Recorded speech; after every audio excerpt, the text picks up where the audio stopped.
Hoi allemaal, leuk dat je weer kijkt naar een nieuwe video van mij. Ik ben nieuw op YouTube, dus wil je alsjeblieft abonneren op mijn kanaal. En alsjeblieft ook liken, want ik wil vandaag voor de 10 likes gaan. Oké, ik heb vandaag 2 dingen gemaakt, namelijk gisteren, maar ik heb het gisteren in de diepvriezer gestoken. En vandaag is het namelijk goed. Allee, wat dat jullie vinden. Dit is een beetje roosachtig. Kijk. Maar jullie zien het niet zo goed op beeld. Ik zal even zo doen.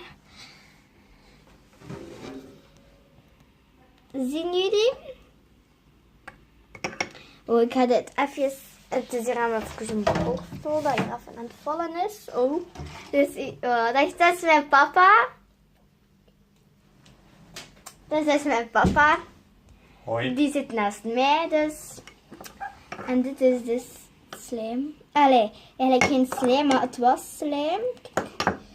Kijk, jullie kunnen het moeilijk op beeld zien, dat kleurtje. Dus dat is...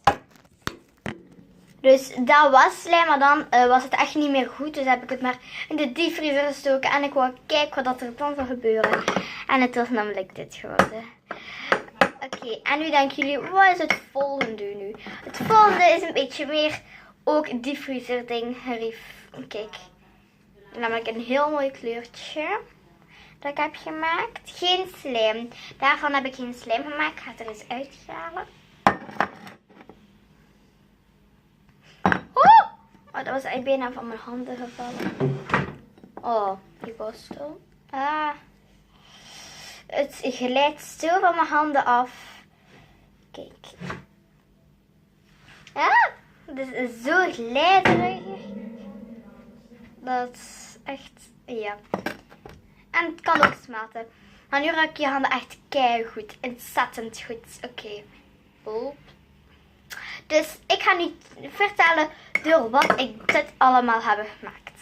Oké, dit roze ding heb ik gemaakt van slijm. Dat was niet zo goed als slijm, dus heb ik het maar in de diepvriezer gestoken. Van gisteren tot vandaag. En dan was het een beetje meer dat geworden. Dit groen, een beetje groen ding heb ik gemaakt door gewoon een beetje water in mijn potje te doen en een beetje draft. En daarna heb ik dat goed geroerd totdat het zo'n mooi kleurtje had en ook in de diepvriezer gesteken van gisteren tot vandaag. Oké, maar jullie moeten zorgen als jullie dit maken dat jullie het niet de hele tijd hier moeten laten staan, zo'n uur of zo, want dan gaat het gesmolten zijn. Dat jullie dan niet zo doen, ploep, en dat op jullie handen allemaal nat komt. Dat jullie niet denken van, oh, het gaat zo uitkomen. Dus dat jullie niet voor de gek houden. Oké, dat was de video voor vandaag. Een heel korte, maar ik wou gewoon even jullie vertellen wat dat het allemaal eigenlijk was.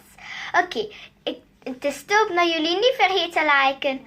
Tot de volgende keer. Daag!